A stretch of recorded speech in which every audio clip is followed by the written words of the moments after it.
Societal justice, systemic societal change, cost dynamics, ఈ మూడే ప్రధాన అంశాలుగా ఇవాళ మాట్లాడుకోబోతున్నాం. ఏ ఇష్యూకి సంబంధించింది అంటే మీ అందరూ కూడా మీ ఇళ్లలో కూడా ఒకళ్ళొకళ్ళతో కూడా మాట్లాడుకునే burning topic of the day, Amrutha Pranay ఇష్యూకి సంబంధించి నల్గొండ కోర్ట్ ఇచ్చిన వర్డిక్ట్ ప్రకారం A2కి మరణశిక్ష, అలాగే ఈ క్రైమ్లో ఇన్వాల్వ్ అయిన వాళ్ళందరికీ లైఫ్ టైం ఇంప్రిజన్మెంట్ శిక్ష. ఈ అంశానికి సంబంధించి మనతో మాట్లాడడానికి సోషల్ యాక్టివిస్ట్ కృష్ణకుమారి గారు ఉన్నారు. ఒకసారి మాట్లాడదాం. అమ్మ నమస్తే. నమస్తే. ఎలా చూస్తారమ్మా నల్గొండ కోర్టు ఇచ్చినటువంటి తీర్పు? సమాజంలో ఇక మీదట ఏమన్నా ఆనర్ కిల్లింగ్స్ జరగాలి అదంటే ఈ తీర్పు ఒక చంపబెట్టుగా చూసుకోవచ్చా మనం? ఖచ్చితంగా చూసుకోవచ్చు. కానీ మనం అందరం కూడా కొంచెం అర్థం చేసుకోవాల్సింది, ఆలోచించాల్సింది ఏంటి అంటే ఇది ఆనర్ కిల్లింగ్ కాదు, ఇది ఒక కుల దురహంకార హత్య. అలాగే చూడాలి మనం. ఆనర్ కిల్లింగ్ అంటే మనం ఆ కిల్లింగ్కి మనం ఒక ఎఫెక్ట్ని ఇచ్చిన వాళ్ళం అవుతాం. ఓహో గౌరవం కోసం చంపారా, అట్లయితే తప్పే ఉంది అనే ఒక ఉద్దేశం వచ్చేస్తుంది ప్రజల్లో. ఇది ఆనర్ కిల్లింగ్ కాదు, ఇది ఖచ్చితంగా మేము అగ్రకులం, మా అమ్మాయిని ఒక తక్కువ కులం అబ్బాయి చేసుకోవడానికి వీలు లేదు, మేము ఒప్పుకోము అనేది. మాకు డబ్బు ఉంది, మాకు రాజకీయ నాయకుల అండ ఉంది, మేము సొసైటీలో వ్యాపారాలు చేస్తున్నాము కాబట్టి మాకు అన్నీ మేము చెప్పినట్టు నడవాలి అనే ఒక ఉద్దేశంతో పొగరుతో చేసిన హత్య ఇది. లేకపోతే ఎలా చేస్తారండి? ఇప్పుడు మీకు డబ్బులు ఉన్నాయి కాబట్టి పెద్ద లాయర్లను పెట్టుకోవచ్చు, న్యాయాన్ని కొనాలని మీరు అనుకోవచ్చు, జడ్జీలను కొనాలని మీరు అనుకోవచ్చు. కానీ ఒక నికార్సైన పోలీస్ ఆఫీసరు ఒక కష్టపడి వేసిన ఛార్జ్ షీట్ని, అంటే సాక్ష్యాధారాలన్నింటినీ సేకరించి 1800 పేజీలు వేసిన ఛార్జ్ షీట్ని మీరేమీ చేయలేకపోయారు. ఇది తెలుసుకోండి ఎవరైనా. అన్నిసార్లు మీకు అనుకూలంగా ఉంటుంది అనుకోవద్దు. మీ చేతికి మట్టి అంటకుండా ఒక సఫారీ ఇచ్చి ఒక అతన్ని తీసుకొచ్చి మీరు హత్య చేయించినంత మాత్రాన, మీరు మీ ఇళ్లలో మీరు ఉన్నంత మాత్రాన, ఆ ఏరియాలోనే మీరు లేరు అని చెప్పి ఎలిబీలు సృష్టించుకున్నంత మాత్రాన మీరు రక్షించబడతారు అనుకుంటే అమాయకత్వం ఇది. అమ్మ ఇందాక మీరు ఒక పదం వాడారు, కుల దురంకార కిల్లింగ్ అనాలి దీన్ని అని చెప్పారు మీరు, హత్య అన్నారు. ఇప్పుడు సమాజంలో అగ్రవర్ణం, అగ్రకులం, తక్కువ స్థాయిలో ఉన్నటువంటి కులాలు అట్లా కనుక మనం సెపరేషన్ చూసుకుంటే అసలు ఫస్ట్ ఆఫ్ ఆల్ ఈ కుల వ్యవస్థ అనేది ఉండకూడదు. Quite against it.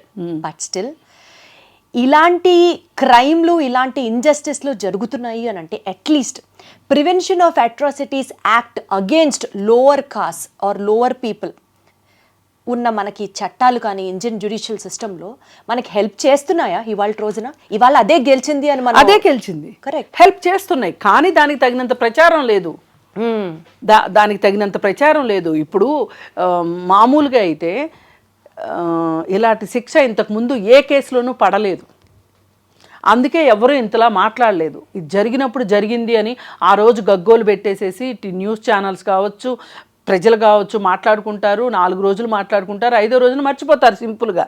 కానీ ఈసారి ఎందుకు ఇంత గుర్తుపెట్టుకుని మాట్లాడుతున్నాము అంటే ఎంతో కొంత తక్కువ సమయంలో వచ్చినట్లు లెక్క, కానీ ఇది కూడా చాలా ఎక్కువ సమయమే. ఇప్పుడు జస్టిస్ లేట్ అయితే జస్టిస్ దొరికింది అంతే. అసలు జస్టిస్ కానీ కొంతమంది 6.5 ఏళ్లకైనా మనకి జస్టిస్ జరిగింది అని వాళ్ళ గట్టిగా మాట్లాడుతున్నాం. కానీ ఇది ఇంకా కొంచెం ముందు వచ్చున్నట్లయితే, 1 సంవత్సరం లోపు 2 సంవత్సరాల లోపు వచ్చున్నట్లయితే చాలామంది రక్షించబడేవాళ్ళు కదా. ఇప్పుడు మట్టుకు ఎంతో కొంత ఇది కొన్ని రోజుల పాటు ఈ విషయం మాట్లాడుకోవాలి ప్రజలు, టీవీ ఛానల్స్ మాట్లాడాలి. దయచేసి మాట్లాడితే ఒక ఆలోచన అనేది వస్తుంది. ఇప్పుడు ఒక ఆలోచన అవగాహన ఉన్నప్పుడు ఒక హత్య అంత ఈజీగా జరగదు. వీళ్ళు ఏమనుకున్నారు, మాకు డబ్బు ఉంది, మేము చేయగలం, కోర్టులను కొనుక్కోగలం, న్యాయం అమ్ముడవుతుంది. కానీ ఒకటి గుర్తుపెట్టుకోవాలి, అన్నిసార్లు న్యాయం అమ్ముడుపోదు, అన్నిసార్లు జడ్జీలు అమ్ముడుపోరు, అన్నిసార్లు పోలీసులు అమ్ముడుపోరు. రంగనాథ్ లాంటి ఆఫీసర్ ఉన్నాడు కాబట్టి జరిగింది ఆ రోజు. అది ఈ జస్టిస్ జరగడానికి కారణం రంగనాథ్ గారు. ఆయనకి జేజేలు చెప్పాలి ఫస్ట్. ఆ రోజు అక్కడ జిల్లా ఎస్పీగా ఉన్నారు ఆయన వేశారు కాబట్టి ఈ ఛార్జ్షీట్ ఇంత పకడ్బందీగా ఉంది. పైగా ఇవాళ ఆయన అడిగితే ఏం చెప్తున్నారంటే వాళ్ళు హైకోర్టుకి సుప్రీంకోర్టుకి వెళ్తే వాళ్ళు మళ్ళీ రక్షించబడతారా అంటే, మేము వేసిన ఛార్జ్షీట్ ఆషామాషిది కాదు, మేము సేకరించిన సాక్ష్యాధారాలు ఆషామాషి కాదు, మేము ఎంత కష్టపడి లేట్ అయినా సరే మేము ఎన్నో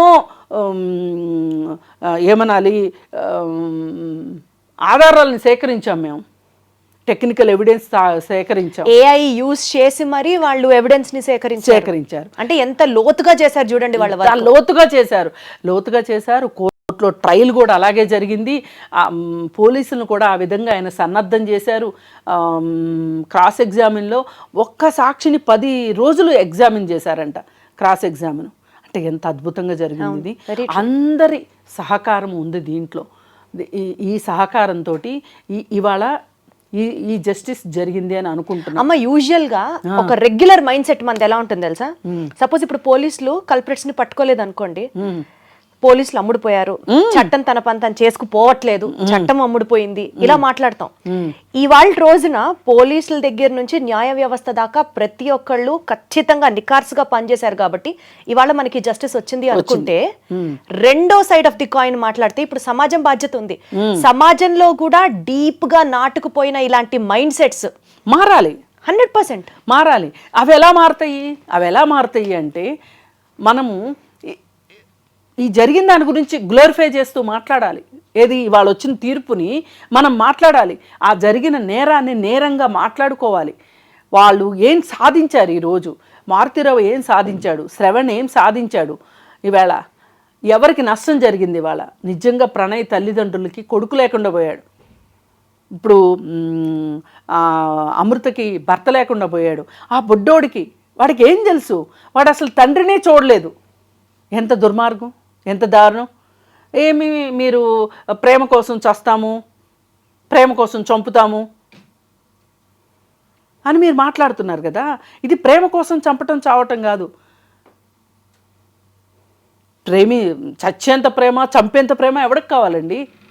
ప్రేమ అది కోరుకోదు, బతికించే ప్రేమ కావాలి. అదే కదా. అదే ఆ రోజు సరే వాళ్ళ నిర్ణయానికి వాళ్ళని వదిలేసి మీ దోవను మీరు బతికుంటే, వాళ్ళ దోవను వాళ్ళని బతకనిస్తే ఏమయ్యేవాళ్ళు? బతికి చూపించేవాళ్ళో కాదో, లేదంటే నీ కూతురు నీ దగ్గరికి వచ్చేదేమో నీ కోరిక ప్రకారం. ఆ భర్త నచ్చకపోతే ఏం చిరంజీవి గారు అమ్మాయి వచ్చేస్తే చిరంజీవి గారి దగ్గర పెట్టుకోవాలా? ఏం నువ్వు కూడా అలాగే చేసేవాడివి కదా, చేయొచ్చు కదా. ఒక గిల్ట్తోనే కదా మొన్న ఆయన కూడా సూసైడ్ చేసుకున్నాడు. ఏం సాధించాడు మారుతీరావు? ఇప్పుడు అసలు ఇంకో కొత్త విషయం, శ్రవణ్ భార్య కూతురు కోర్టు దగ్గర కాస్త హడావుడి చేశారు. అవును. ఆ రోజు మీకు తెలీదా? అంటే శిక్ష పడదు అని అనుకున్నారు కాదు, మీ ఆయన చాలా గొప్పలు చెప్పుకుని ఉంటాడుగా ఇంట్లో. నేను అమృతని ఇలా కొట్టాను, అమృతను అలా కొట్టాను, అమృత ప్రేమికుడి దగ్గర నుంచి అమృతను విడగొట్టాను, అది చేశాను ఇది చేశాను అని గప్పాలు కొట్టుకుని ఉంటాడుగా. అవన్నీ మీరు వినే ఉంటారుగా. అన్న కోసం ఆ మాత్రం ఈ తమ్ముడు చేయడా, అన్న రాముడు కోసం ఉన్న లక్ష్మణుడు లాంటి వాడని కీర్తించారు కదా ఆ రోజు. మరి ఆ రోజు ఇవాళ శ్రవణ్ కూతురు అంత ఏడుస్తూ మాట్లాడుతూ, అంత బాధపడుతూ, వాళ్ళ ఆవిడ మీకు ఒక నమస్కారం అని చెప్పి అందరికీ చెప్పటము, ఇవన్నీ మరి ఆ రోజు మీకు మీ భర్త మీ తండ్రి చేసింది చాలా హీరోయిక్గా అనిపించింది. అంత అమృత వల్లే జరిగింది, అంత అమృత చెప్పిందా భర్తను చంపేయమని? ఎందుకు చంపాలి? ఇవాళ కనీసం మీరు రేపొద్దున అతను జైల్లో ఉంటే ములాఖత్కి వెళ్ళడానికైనా అవకాశం ఉంది. కానీ ఈ ప్రణయ్ తల్లిదండ్రులకి ములాఖత్ ఉందా? కొడుకుతోటి అమృతకి ములాఖత్ ఉందా? అమృత కొడుక్కి తండ్రితో మాటామంతి ఉంటుందా? లేదు కదా, లేకుండా చేశారు కదా. ఎవరికి ఎక్కువ అన్యాయం జరిగింది? వాళ్ళు మీకేదో అన్యాయం జరిగిందని అంత బాధపడిపోయి గగ్గోలు పెట్టేసి ఏడుస్తున్నారు. అసలు ఇంకో మాట, అసలు ఈ మారుతీరావు అనే ఫ్యామిలీకి పెద్ద ఫైనాన్షియల్ బ్యాక్గ్రౌండ్ ఏమీ లేదు. చాలా చిన్నగా మొదలైనవి వాళ్ళ జీవితాలు కూడా. ఎన్నో దరిద్రాలు చేసి రియల్ ఎస్టేట్ రంగనాథ్ గారు మాట్లాడుతూ రియల్ ఎస్టేట్ చేశాడు. కానీ రియల్ ఎస్టేట్ చేసే వాళ్ళందరూ దొంగల దుర్మార్గులు కాదు. అతను ఏ విధమైన తప్పులు చేయకపోతే సఫారీ గ్యాంగులతోటి పరిచయం ఉంటుంది. అసలు ఒక గుజరాత్ గ్యాంగ్ తోటి ఆయనకి పరిచయం ఉంది. ఆయన రియల్ ఎస్టేట్ దందాలు చేసేటప్పుడు బెదిరించడానికి ఆయన స్థలాలని ఆక్రమించి అవన్నీ చేసేటప్పుడు ఆయనకు అండదండగా ఉన్న వాళ్ళే ఇతన్ని పరిచయం చేశారు, ఈ సఫారీ గ్యాంగ్ని. అలా వచ్చిన ఈ డబ్బులు మీకు. లేకపోతే ఈరోజు కోర్టు దగ్గర నుంచి పారిపోవడానికి కార్లు, ఉండటానికి పెద్ద పెద్ద ఇళ్ళు, ఇవన్నీ ఎక్కడి నుంచి వస్తాయమ్మా? అడగండి ఒకసారి మీ శ్రవణ్ని. ఈసారి వెళ్ళినప్పుడు మీ నాన్న అడుగమ్మా. అందుకే అన్న రుణం తీర్చుకుంటానికి హనుమంతుడిలాగా మీ నాన్న ప్రవర్తించాడు. బాబాయిలు అనగానే ఏదో వీళ్ళకి తండ్రి తర్వాత తండ్రితో సమానం అంటారు. ఆ తండ్రితో సమానం అని ప్రేమాభిమానాలు పంచితే మంచిదే కానీ ఇలా హత్యా రాజకీయాలు అయితే చేయాల్సిన అవసరం లేదు, హత్యలు చేయాల్సిన అవసరం లేదు. వీళ్ళేదో హోల్ అండ్ సోల్ ఫ్యామిలీ మొత్తాన్ని చిన్నాన్నలేని ఎత్తుకెత్తుకున్నట్లు, పిల్లలు మంచి చెడులు, వాళ్ళ నడవడికలు అన్నీ చూడడానికి వీళ్ళు ఉన్నట్లు సినిమాల్లో కూడా అలాగే చూపిస్తారు కదా. మనం చాలా సినిమాల్లో కూడా చూసాం అది. అయితే మరి ఇవన్నీ ఎందుకు? ఇవన్నీ జరగకుండా మనం చాలా సిచ్యువేషన్స్ చూస్తాం కదమ్మా, కొన్ని సినిమాల్లో కూడా చూపించారు. ఇంటర్ కాస్ట్ మ్యారేజ్ చేసుకున్నటువంటి కపుల్స్ ఆ కమ్యూనిటీస్లో వచ్చిన డిఫరెన్సెస్ వల్ల కావచ్చు, ఆర్ తన లైఫ్ వేరు తిన లైఫ్ వేరు, కలిసి ఉన్న తర్వాత కలిసి ఉంటున్నప్పుడు కొన్ని సమస్యలను చూసిన తర్వాత విడిపోయిన సందర్భాలు కూడా మనం బోల్డ్ చూసాం. ఇలాంటివి జరగకుండా ఉండడానికి పేరెంట్స్ గా మేము అది కాస్త జాగ్రత్త పడతాము, దాన్ని ఇంత తప్పుగా చూపించాల్సిన అవసరం లేదు అని కొంతమంది ఇంకా వితండంగా వాదిస్తూ ఉంటారు. కరెక్టే. నేనేమంటానంటే వాళ్ళు వచ్చేసినప్పుడు మీరు ఆదరించండి. వచ్చినప్పుడు అప్పుడు ఏమన్నా గొడవలు అయినప్పుడు అప్పుడు చూసుకోండి, అప్పుడు ఆదరించండి. ఎంతైనా ఒక మనిషిని చంపడం ఎంతవరకు కరెక్ట్? మీ అమ్మాయిని మీరు జాగ్రత్త చేసుకోవాలనుకోవడం తప్పే కాదు. Very well said. నేనేం కాదన్ను, కానీ వేరే వాళ్ళ పిల్లోని చంపే హక్కు ఎక్కడుంది మీ అమ్మాయి కోసం? దట్టు మీ అమ్మాయి ఏమన్నా మీ ఇంటికి వచ్చిందా? రాలేదు కదా. ఏమి న్యాయం అసలు? ఒక మనిషిని చంపే హక్కు ఎవరిచ్చారు అసలు? ఒక చెట్టునే నరకొద్దు, చెట్టు నరికితే 10,000 జరిమానా అంటున్నాం. అలాంటిది ఒక మనిషిని చంపితే? ఒక చెట్టుకో ఒక ఆవుకో ఉన్న విలువ ఒక మనిషికి లేదా? వాళ్ళు ఏ కులంలో పుడితే మట్టుకేంటి? అసలు కులాన్ని బట్టి మీరు ఎట్లా ఇది తప్పు ఇది ఒప్పు అని మీరు నిర్ణయిస్తారు? ఇప్పుడు మీరు కట్నాలు కానుకలు అన్నీ ఇచ్చి మీరే చూసి మీ కులంలోనే తిథులు నక్షత్రాలు చూసి చేసిన పెళ్ళిళ్ళన్నీ బాగుంటున్నాయా? అక్కడ కట్నాల కోసం వేధిస్తున్నారుగా. మొన్న కుక్కర్లో పెట్టి చంపినవాడు, ముక్కలు చేసి కైమా కొట్టి కుక్కర్లో ఉడకబెట్టినవాడు ఒకే కులం వాడు కదా. పెద్దలు, అది కూడా పెద్దలు కుదిర్చిన పెళ్ళి కదా. మరి ఏంటి దానికేం చెప్తారు సమాధానం? ఇప్పుడు కూడా ప్రణయ్తో ఆ అమ్మాయికి నచ్చకపోతే ఏ మూమెంట్లోనైనా వచ్చేసే హక్కు అమృతకు ఉంటుంది. అలా ఫ్రీడమ్ పేరెంట్స్ ఇవ్వాలి.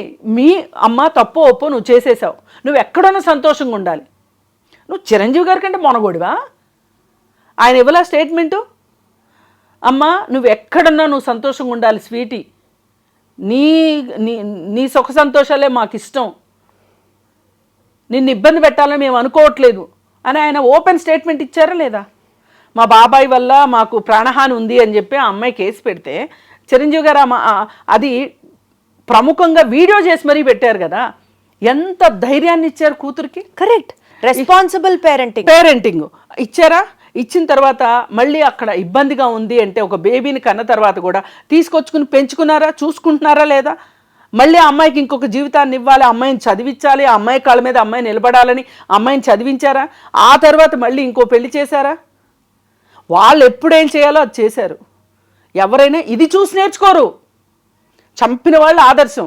అందుకే ఆ రోజు ఆ కుల సంఘాల వాళ్ళు ఈ కుల సంఘాల వాళ్ళు వచ్చి సూర్యాపేటలో పెద్ద ప్రదర్శన చేశారు మారుతీరావుకి సపోర్టింగ్గా.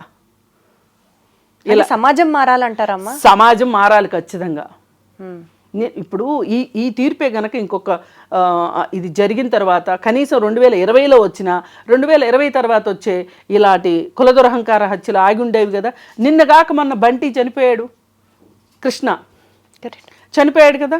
చనిపోతే 3 తరాల వాళ్ళు కలిసి హత్య చేశారు కదా. 3 తరాల వాళ్ళు వాళ్ళు జైల్లో కూర్చున్నారు కదా. ఏమనుకుంటున్నారు? ఎవరికి వాళ్ళు మాకు డబ్బులు ఉంటే మేము కోర్టులు మేనేజ్ చేయగలము, జడ్జిలు మేనేజ్ చేయగలము, పోలీసులు మేనేజ్ చేయగలం అనుకుంటున్నారు. అవేవి కుదరవు అని చెప్తే వెళ్ళిపోయింది. ఇదే పని ఏ పోలీస్ అయినా చెయ్యాలి, కరెక్ట్. ఏ కోర్టు అయినా ఇదే పని చెయ్యాలి. చేస్తేనే ప్రజలకి మన న్యాయ వ్యవస్థ మీద ఒక నమ్మకం కలుగుతుంది, నమ్మకం వస్తుంది. తప్పు చేయాలనుకున్న వాళ్ళు ఒక క్షణం ఆలోచిస్తారు, రేపు అదే గతి మనకే పడుతుందేమోనని. కరెక్ట్. ఇవాళ అమ్మాయి ఏడవటం కూడా మంచిదే అనిపిస్తుంది ఒక రకంగా చూస్తే. ఇప్పుడు ఇంకొకడు ఎవడన్నా ఇంత హీరో వేషాలు వేయకుండా ఉంటాడు. ఇప్పుడు ఎవరండి ఏడుస్తున్నారు? నీ భార్య నీ కూతురే ఏడుస్తున్నారు కదా. ఎందుకు ఆ పనులు చేయడం దేనికి? కరెక్ట్. ఇప్పుడు కన్ను పోయినంత కాటుకు పెట్టుకోమని ఎవరు చెప్పారు మీకు? లేదు కదా.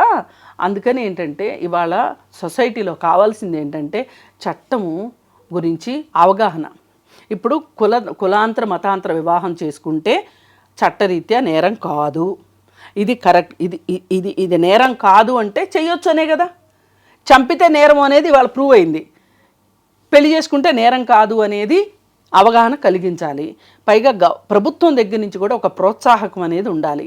మన రాజ్యాంగంలో మనం రాసుకున్నాం, కులరహిత, మతరహిత, వర్ణరహిత, వర్గరహిత సమాజం కావాలి అని కోరుకున్నాం. ఇది కోరుకుంటే ఊరికే వచ్చేస్తుందా? మన ప్రయత్నం ఏం జరగాలి? కులం పోవాలంటే కులాంతర వివాహాలు పోవాలి, మతం గురించి పట్టించుకోవద్దు అంటే మతాంతర వివాహాలు జరగాలి. ఇవి తప్పు కాదు అనేది సమాజంలో సమాజంలో అవగాహన రావాలి. అండ్ డెఫినెట్లీ ఇవాళ వచ్చిన తీర్పు కనువిప్పుగా ఉండాలి సమాజానికి. మోర్ ఇంపార్టెంట్లీ కులాలకి అగేన్స్ట్ గా అందరం ఒకటే అన్న భావన సమాజంలో ఇన్కల్కేట్ అవ్వాలి. అది అవ్వాలి అంటే ప్రభుత్వం చేసే పని ప్రభుత్వం చెయ్యాలి. ఇలాంటి ఘటనలు జరిగినప్పుడు ప్రభుత్వాలు ఆ కుటుంబాలను వెళ్ళి ఓదార్చాలి. ప్రభుత్వం వెళ్ళి ఆ కుటుంబంతో ఉంది అంటే ఆ హత్య చేసిన వాడు గజగజలాడతాడు. కానీ దురదృష్టవశాత్తు మొన్న బంటి చనిపోతే ఒక్కరు గవర్నమెంట్ తరఫు నుంచి వెళ్ళలేదు.